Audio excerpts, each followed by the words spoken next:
Good morning, everybody. My name is Trevor Johnson, one of the Operations Section Chiefs here with California Interagency Incident Management Team 4, here with your morning operational update for the Second Flat and Coleman Creek incidents for Tuesday, August 4th.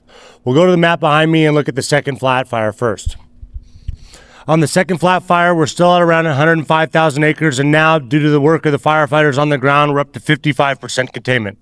We'll start here on the northeast side of the fire, what we call Division Gulf. Again, we've been talking about this for multiple days. This is just west of Lone Pine Road. In this area, again, miles and miles of fire line in here that firefighters have been diligently working on over the past few shifts.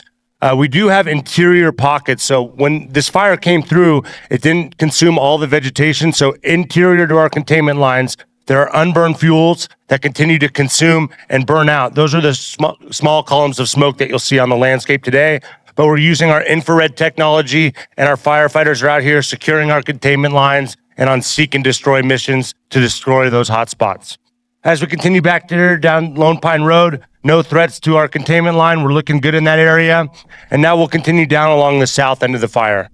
This is in the Skull Creek area and Willow Flat area. We've placed a high priority on this area over our tenure here on the incident, and we continue to find hot spots near our containment lines. But everything is on the same side, that we want it to be. So we'll continue to seek and destroy all remaining hotspots. We now come down Hines Logging Road back towards the south, the city of Hines and Burns. Again, those remain our priority areas. We don't want to do everything we can to protect the communities involved or impacted by this incident.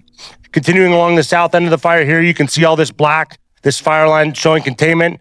The black means that we're confident in our containment, but it doesn't mean we're out of the woods. We still have folks in there diligently checking all of our containment lines. That continues all the way along the Highway 20 corridor out to the west, to the southwest corner of the fire, visible above Okerman Butte. That's all where we want it to. And then continuing up the northwest side of the fire line in here is contained and looking secure. We'll continue tactical patrolling the area. Up here towards Green Butte, we continue to find interior heat along the fire line. Our dozer line is complete in here as far as containment wise, but this is where we're seeing a majority of the heat using our infrared technology. So we've prioritized additional resources in that area today to continue to mop that up and secure the fire's edge. Back towards Hines Logging Road, this is just south of Immigrant and Cricket Creek. We're looking good in here. Our lines are in place and secure, but we continue to mop up any visible hotspots and anything we see, again, with that IR that I've talked about. We'll look to support those firefighters today with aerial resources should they call or need for it. Continuing back towards the east of there of Hines Logging Road, south of Skull Creek, we call this Division Charlie, our number one priority on the fire today.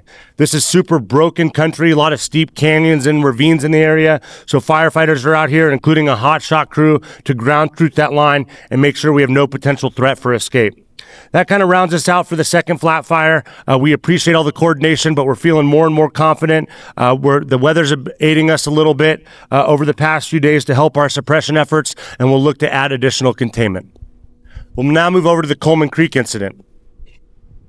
The Coleman Creek incident is right around 274,000 acres, and we're now up to 23% containment. So that's a big win. Our ground resources have done a fantastic job out there, and we're continuing to add containment as we feel secure about our containment lines. We'll start here on the northwest side of the fire. This is just south of Drinkwater Pass along Highway 20. Things are good. You can see the black on the line. With Highway 20 being open now, we continue to receive calls for service as citizens see interior smokes. We appreciate you calling those into us. We're being diligent in that area, and as things come into us, we're sure to have ground resources address those concerns. That continues out through Gentura all the way east along the Highway 20 corridor, feeling very secure about keeping our fire south of Highway 20. Now we're out to the Yapa Creek area. This is where we were able to establish a corner or an anchor to build fire lines towards the south. The fire in here is very scabby, what we call a dirty burn, miles and miles of fire line to check in here. But relatively speaking, this fuel type, mainly being grass and sagebrush, does go out pretty quick. So we don't show a ton of heat signatures in here, but we're prioritizing utilizing resources in here to secure the fire's edge. That continues down along Crowley Road. Everything's on the west side of Crowley Road, just where we want it. We'll look to add containment there during the future shifts. We'll now go out towards the east a little bit more towards Lake Oahe. Things are looking good. This is just south of the Dry Creek cutoff road, We've added some containment in here as we've pushed dozer and handline around this finger of fire out towards the east. We have smoke jumpers and helitac crews out here working this easternmost finger of fire. We'll look to add containment as firefighters continue to ground truth our containment lines. Now working back towards the west along the south end of the fire, we hope to complete these lines today along the south edge today. We believe we've prioritized appropriately and we have adequate ground resources in there to make that complete. This continues back towards the west, Shumway Cutoff Road, where we've completed firing operations multiple shifts ago. Everything's staying to the north of it, right where we want it, but we'll look to validate our infrared technology and have ground troops in there to make sure it stays where we want it. Continuing back towards the west, towards Warm Springs Road, Warm Springs Reservoir, our fire line continues to stay within its current footprint. That's making us happy, but we want to make sure that we eliminate any potential threats of escape,